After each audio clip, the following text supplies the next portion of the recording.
What's happening, family? L.A.R movement still moving.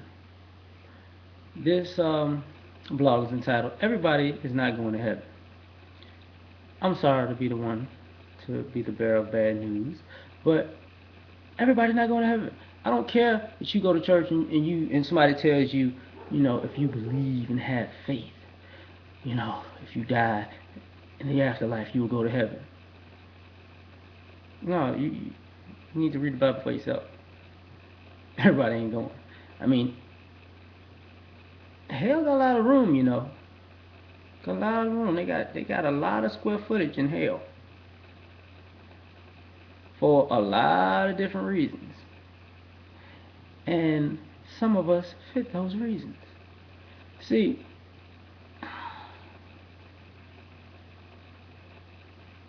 the three A's. Maybe it's four. Acknowledge, apologize, atone. Now, a lot of us confess. But see, the problem is when we confess, we'll confess to somebody, to God, or we'll confess to, if you're Catholic, a priest, a preacher in the booth, or we'll confess to a psychiatrist. We'll confess to somebody there's a privilege of no consequences to. So when you do that, you really didn't acknowledge anything. It's a half truth. You told somebody if you've done somebody wrong, but you haven't told the person that you've done wrong that you've done them wrong. You haven't apologized to them. So it's a fallacy. It's a half truth. So you really didn't do anything but make yourself feel good. To apologize for something. If you, a person, like people say, God know my heart, or God will forgive me. It's not God's place to forgive you. You didn't. You and God ain't the one with the issue, unless you wrong God. You and the person you wrong are the one with the issue. That's who you need to apologize to.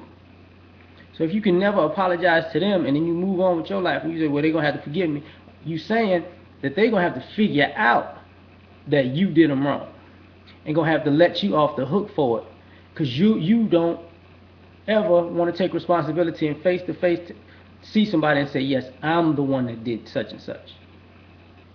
So you never apologize. Apologizing to God is not apologizing to who you did wrong. Atoning. You have to make something right. That's why our own criminal system is based on this same logic. You acknowledge who did it. You have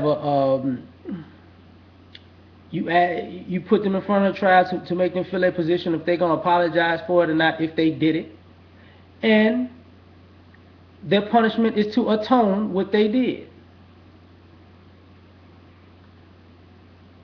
So if you got to live by that in man's eyes, and it's person to person, you got to live by that in God's eyes. Because they're saying that I can go out here and kill somebody and just go home and say, God, forgive me, I did that. Now I'm going to go home and party and enjoy the rest of my life like nothing ever happened. Yeah, yeah, yeah. And then, ooh, something heavy on my heart. Oh, Lord, you're right. And at the same token, you never went to the family, you never went to the friends, you never took your punishment, you never tried to make restitution out of the situation. You just kept on doing your thing. And because you go to church on Sunday, you throw some money in a plate, and you say, I believe in God. That's going to get you. No.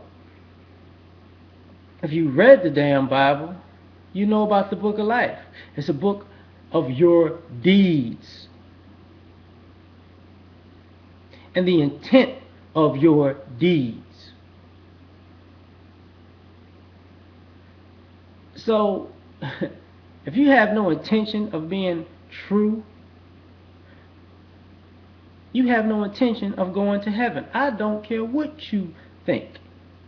You cannot care what I think when I'm saying what I'm saying. Question is, am I lying? And if you don't know, why don't you find out and comment on that?